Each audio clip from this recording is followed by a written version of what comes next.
Oh All yeah, right. that's right. My number 7 is Tobago, which is not by Reiner Knizia, so we broke the streak. So Tobago is very interesting because this is a reverse deduction game. And at first I'm like, what does that even mean? And me and Kayla played this in our hotel, like on the tiny little hotel table, like the corners of the board were sticking out. But what happened is you have these three, I think it's three treasures. And you have this map that you build of this island, and there's all sorts of stuff on the map. So you have like the terrain.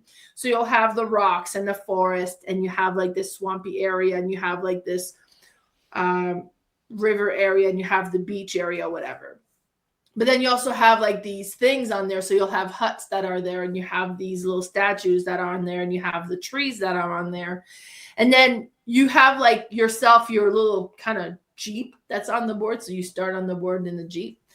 And you have these cards, and on your turn, you're going to add cards to each of the treasures. Like you decide which treasure you want to add a card to.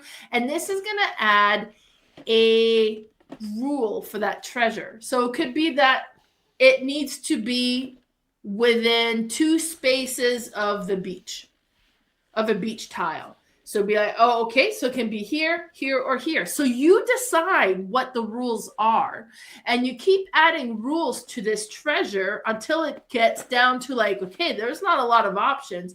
And then you put the cubes to kind of show where it's possible that they can be because you've eliminated the potential.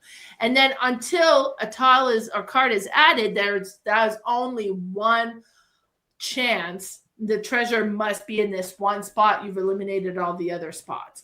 Then it's a race on who's going to get there to dig up the treasure. So once somebody reaches the treasure, now we're going to be digging for the treasure. So anybody who contributed a rule into it is going to partake in the treasure. And then the person who found the treasure is going to get to go first.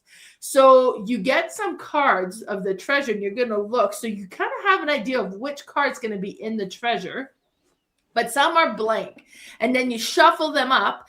And then starting with the first player, it'll be like, hey, there is a treasure with a value of 2. Do you want to take it or do you want to pass? And they know they can collect however many treasures they have the option to collect. I can collect so many. And we have some information. Well, maybe they saw a treasure that was worth a 4, so they don't really want to take a 2. And then they'll say, well, I'll pass.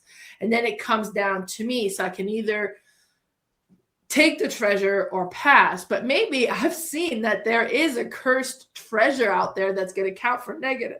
So I'm going to take that one because I know it's not the negative, and maybe they're just not aware that there's a cursed treasure in there. Like, so you don't have full, but you kind of say, am I taking this treasure? Am I not taking this treasure? Because if the cursed treasure comes, that's it. There's no more treasure digging. We're all cursed and we move on from that site. So there's some push your luck element to this. Now, at its core, it's a reverse deduction, which works super well. It's an amazing game, but there is some push your luck aspect to it that made this game very interesting.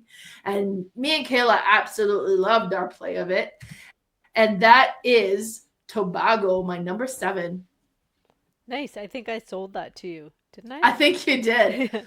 I did Yeah. like it, but it was I think I expected Cherry to really like it, and I don't think she really liked it. So I'm like, oh, Oh, I probably see. won't Yeah. get played that much. But if you have Yeah. it, I can still play it. Exactly.